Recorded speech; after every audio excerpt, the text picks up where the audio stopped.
play the tape out all the way to the end.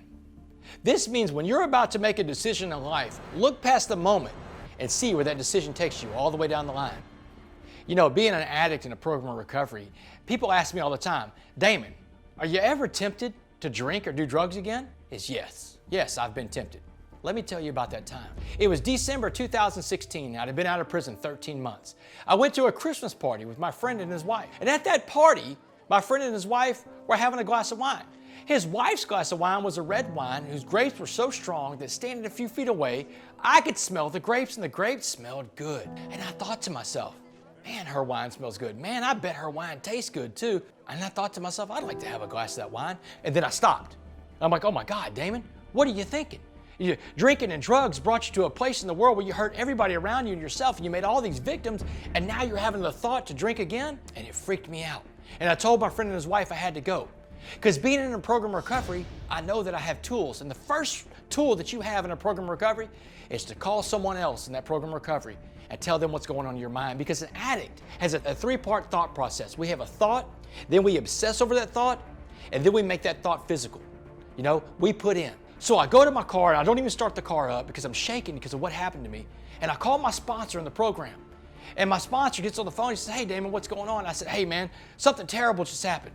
And he's like, what? So I tell him what happened and he laughed at me. And I said, hey, man, this isn't funny. It's something serious. He said, Damon, he said, you're an addict. You're an alcoholic. You're going to have these thoughts all your life. Your brain likes to repeat success.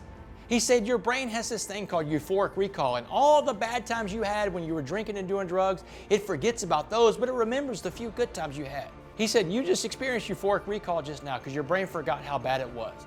He said, so the next tool we're going to use, because you used your first tool, congratulations, you have a program of recovery. But the second tool we use is called playing the tape out all the way to the end. He said, I want you to imagine that you're back in that party and you have that glass of wine.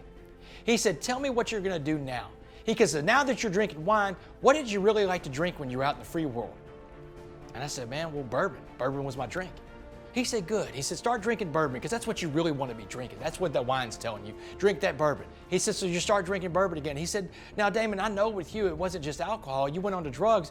He said, what drug are you going to do now that you're drinking bourbon? And I said, well, I'm going to go to cocaine because when I was drinking bourbon, I would do cocaine a lot. Those were the years I did cocaine. He said, good. He said, I want you to do the cocaine. He said, snort the cocaine, get into that lifestyle again. He said, but now that you're into that lifestyle again, what drug do you really want to be doing? Because you didn't go to prison over cocaine, did you, Damon? I said, no, meth. Meth was the monster. Meth was the one. I did meth one time and was instantly hooked. It was the strongest, most addictive, most powerful, most evil drug ever created. And he said, good. He said, you do that meth. He said, smoke that meth up. He said, are you doing the meth now? I said, yeah, I'm doing it. He said, I got a question for you. He said, how's parole going? I said, oh, man, I didn't think about that. He goes, we never do. We never think about the important things in life. He says, so tell me something, Damon. If you can't fulfill your obligations of parole, what did they tell you the stipulations were when they let you go on that life sentence? And I told him, I said, they're going to keep me for the rest of my life. If I violate my parole one time, I go back to prison forever. He said, so where are you now? And I said, man, I'm on that prison bus again. I'm on that white prison bus and I'm chained up to another human being. I've just destroyed my family for a second time and I've destroyed my new family that I have now.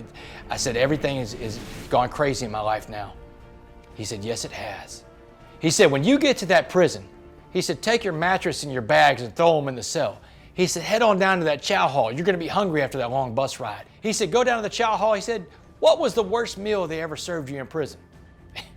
And man, without hesitation, I could tell him, pork noodle casserole.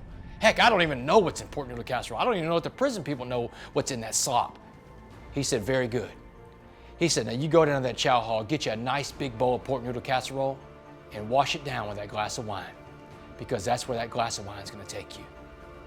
He said, do you got it now? Do you understand? I said, yeah, I think I do. He said, very good. He said, hang up the phone with me, go back in there, enjoy yourself like a normal person at that party, have a good night. And he hung up the phone.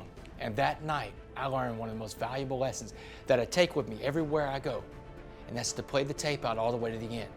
Because the consequences of your decisions go long past the immediate time of the action of your decision. Play your tape out all the way to the end.